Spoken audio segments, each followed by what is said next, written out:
Welcome to Her Remarkable History. Remember, to support our channel, please subscribe. The disgusting abuse of Catherine of Aragon. Catherine of Aragon was one of the most influential figures throughout the Tudor period. She is remembered as the first wife of the notorious and brutal King Henry VIII, who treated her terribly as his eyes wandered towards the younger Anne Boleyn. She had been previously married to Henry VIII's elder brother Arthur, and she is considered a rather tragic figure. But also, she was a woman who stayed true and loyal to her religion and her beliefs, and she died in the faith she believed was true. But what happened to Catherine of Aragon, and why was she treated so poorly? Catherine of Aragon was the daughter of Isabella I of Castile and Ferdinand II of Aragon, and her parents sought for her to marry a European prince to secure alliances for Spain. At an early age, Catherine was considered a suitor for Arthur, the English Prince of Wales, who was the heir apparent to Henry VIII's English throne. Henry VII had seized the throne following the Wars of the Roses and the Battle of Bosworth Field, and with his son marrying a Spanish princess, it was seen as the king strengthening his alliances and also his power across Europe. At the time, the house that Catherine belonged to was one of the most powerful and prestigious in the world. But an agreement was drawn up between Catherine and Prince Arthur, and the two were married by proxy on the 19th of May 1499, and the pair wrote to each other in Latin until Arthur was 15, and the pair were then deemed old enough to be married. Catherine arrived in England, and she came with a large entourage and a number of servants and attendants. It's believed that Catherine and Arthur were besotted with each other, and he claimed that he was happy to behold the face of his lovely bride. The pair could not understand each other much, and were married at Old St Paul's Cathedral on the 14th of November 1501.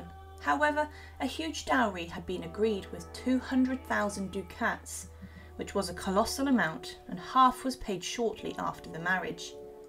But following their marriage, the pair went to Ludlow Castle on the Welsh borders, but the pair became very ill. Arthur died and succumbed to his illness, and Catherine recovered, and at the age of 16 on the 2nd of April 1502, Catherine found herself a widow. This was a huge problem for Henry VII. Despite losing his son, he also now faced a huge issue of having to avoid returning her 200,000 ducats dowry. Half of this had not been received, and at the time this could have plunged the country into problems financially.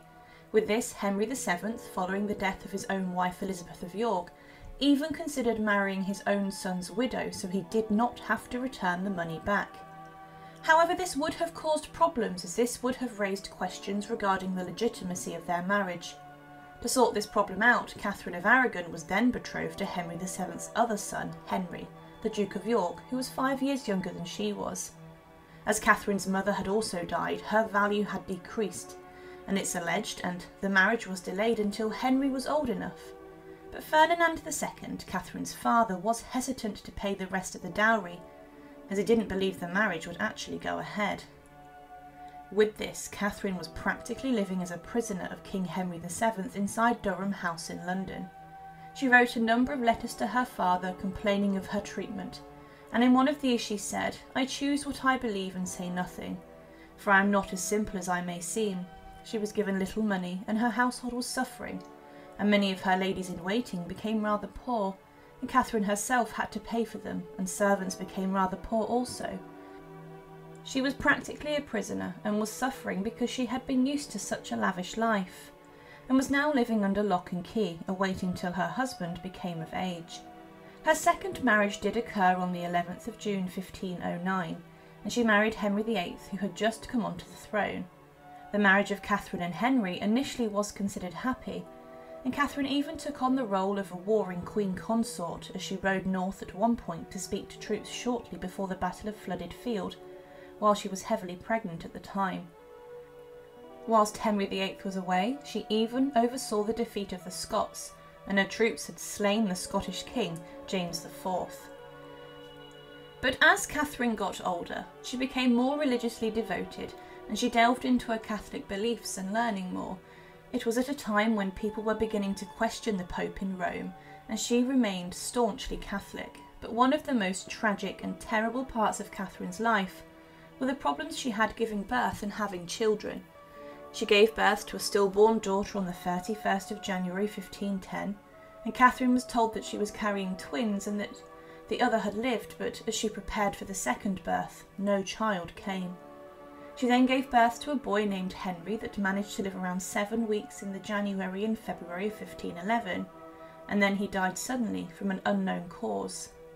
She then had 2 more sons in 1513 and 1514, but both of these were stillborn or lived a few hours. But then in 1516 she gave birth to a daughter named Mary, who later became Mary I, or Bloody Mary, and her final pregnancy in 1518 resulted in another stillborn, and Henry VIII dissented greatly against his wife as he wished for a son, and also more children. Catherine was getting older, and Henry's eye had switched towards Anne Boleyn, a lady at court that captivated his eyes. Now by 1525, Henry was obsessed with Anne, a lady-in-waiting to his wife, and she was a lot younger. Catherine could not carry more children, but Henry believed his marriage was cursed after he married his brother's widow. Henry tried so hard to get rid of Catherine through annulment or divorce, especially as Anne Boleyn said she would not go into the king's bed until the problem as his first wife was solved. Catherine stayed loyal and wanted Henry to reconsider his attempts to oust her, and she refused to go quietly. She refused to go to a nunnery and claimed, "God never called me to a nunnery. I am the king's true and legitimate wife." The Pope refused to grant Henry what he wanted, and eventually the king split from Rome and declared himself the supreme head of the Church of England. But in 1531, Catherine became a prisoner yet again of the English king, and now was banished from court and thrown out of her old rooms and apartments, and these were given to Anne Boleyn. She wrote to Charles V, the Holy Roman Emperor, saying, "My tribulations are so great, my life so disturbed by the plans daily invented to further the king's wicked intention. The surprises which the king gives me, with certain persons of his council, are so mortal, and my treatment is what God knows, that is enough to shorten 10 lives, much more mine." Catherine was now a prisoner, and further political appointments geared towards the Boleyn family made Catherine's situation even more dire. Many of Catherine's supporters and those who backed her ended up going to the executioner's block.